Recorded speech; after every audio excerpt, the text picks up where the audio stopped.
Greetings, wrestling fans! Welcome back to another review of WWE Smackdown. There you go. Anyway, let's talk about Smackdown, shall we? So the show started off with Karrion Kross. He was involved in a car crash. I'm pretty sure Drew McIntyre caused it, but I don't know what happened. But there was a car crash. Karrion Kross had a car accident, and Drew McIntyre took advantage of him. I'm pretty sure Drew McIntyre was the one that caused it, because how else would it be? How else would that make sense? But anyway, then WWE decides to false advertise everybody by announcing that Bray Wyatt was up next. We were kicking off the show with Bray Wyatt, but instead they trolled us by having Kofi Kingston versus Sami Zayn next. I think they didn't mean to do that. If they knew Bray Wyatt was closing the show, they should have just told us Bray Wyatt was closing the show from the start. But yeah, like... Anyway, we started off the show. We started off with our first matchup. It was Sami Zayn versus Kofi Kingston. Jey Uso helps out Sami Zayn here, and he helps him get the win. And poor old Jey Uso get Sami Zayn and Solo Sikoa basically ignore the fact that he helped him. So sucks for them. It sucks for Jey. Anyway, then we had Braun Strowman basically destroy a bunch of jobbers. It was so pointless and meaningless. This shouldn't have happened. But then we had Omos appear. I don't know why they bother doing this. I mean, like, I don't get it. Why does the draft no longer matter? I swear, I feel like the draft just no longer matters now. The brand split just no longer matters. And they're just having whoever appear on any show they want. But anyway, it sounds like we're going to be getting a Braun Strowman Omos feud. Oh, please, put me to sleep. Then we had the return of LA Knight as he went one-on-one with Mansoor. And LA Knight picks up the WIN because LA Knight wasn't going to LOSE in his return match. But then he quickly decides to turn heel by telling everybody to... Well, yeah, he basically turns heel and he just tells the fans to shove it, I guess. But I just thought it was funny that he comes out as a babyface, but then he immediately turns heel. We also get Roxanne Perez appearing backstage at Smackdown, and she was there to pick Cora Jade's poison, and that ended up being Raquel Rodriguez. Why not Natalya? Natalya just made the most sense, but whatever, I guess. I'm not the booker of these shows. I'm not the booker here. So then we have ourselves a 6-women's tag team match. Damage Control, because Damage Control were upset at Roxanne for not picking Bayley. So we get Damage Control taking on Raquel, Bocce, and Roxanne Perez. Seeing Roxanne Perez already on the main roster, even though this is just a one-off, she's gonna be a star. Roxanne, she's gonna be a star. So will Cora Jade. They're both gonna be. The both of them are the future of WWE, and I personally cannot wait to see these two on the main roster.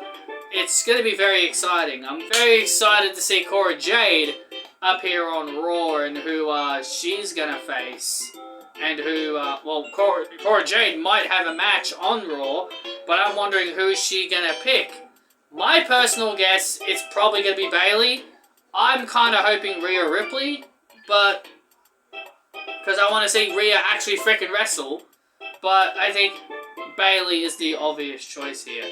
Damage Control get the win, and Roxanne's the one that gets pinned here. Now, I don't mind if anyone loses their first match, because this isn't Roxanne's official debut, because she's not immediately on the main roster. I question Roxanne getting pinned though. I kind of question it. I felt Shotzi should have been the one that got pinned, but hey, Triple H knows what he's doing apparently. He knows what he's doing. But Bayley was the one that ended up pinning Roxanne. And then a few people get upset, and a few people come at me telling me how upset they are that Roxanne got pinned. I am not all that concerned by it. I just think Roxanne being in the ring with Bayley, with Io, and with Dakota, I think that's more of a bigger deal than people whining over the fact that Roxanne got pinned. I do agree her getting pinned wouldn't been my first choice. I definitely would have gone with Shotzi being the one that got pinned here. Or you could have just had Roxanne get the upset victory. But I'm not gonna be all fussy about it too much. Then we had a backstage brawl with Liv Morgan and Sonya Deville. Sonya Deville was running her mouth about her, and she got her butt kicked for it.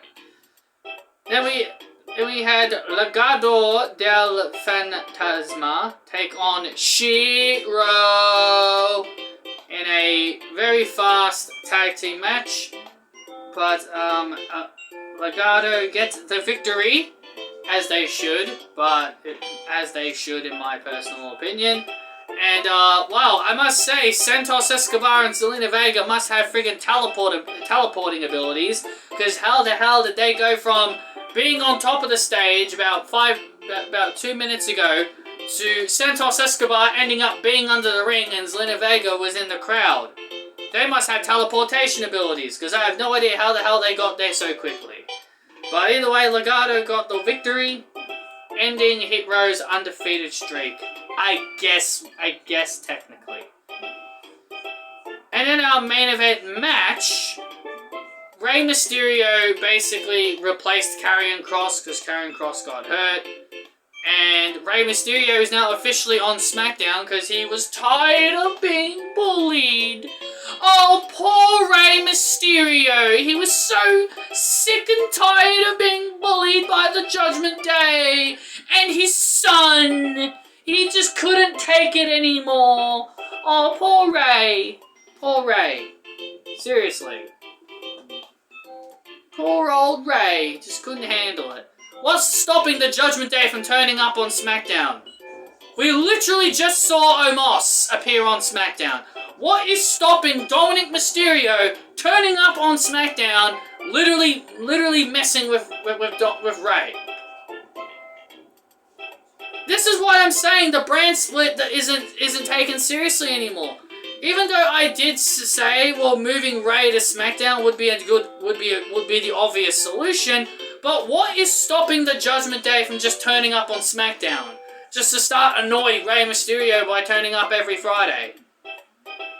Triple H needs to start making the brand split feel more important and actually say, right, from now on, all SmackDown superstars wrestle on SmackDown and all Raw superstars wrestle on Raw. The only people that are allowed to hot potato between two different brands are the Bloodline, because they hold all the titles, and Damage Control. They're the only ones allowed to hot potato.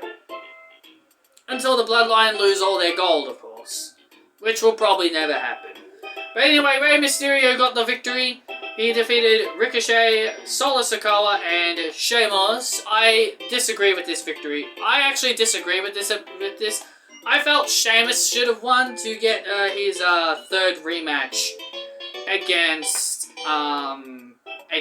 Gunther, because he got robbed last week.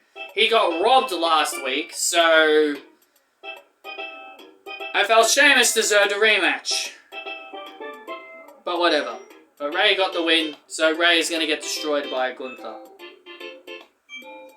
And then we ended the show with Bray Wyatt. And Bray Wyatt was definitely not in character here. This was definitely not him as a character speaking. This was basically him as Wyndham Rotunda speaking. He was definitely out of character here. But it was good to see Bray. It was good to see Bray make his return. I can't really speak much about his promo, but it was good. It was good. It was nice to see Bray Wyatt back, and I'm very intrigued on the direction we are heading with him. So that is the end of this review, guys. I hope you guys enjoyed. Hit the thumbs up. Give me your comments and opinions down below, and I will see you all next time.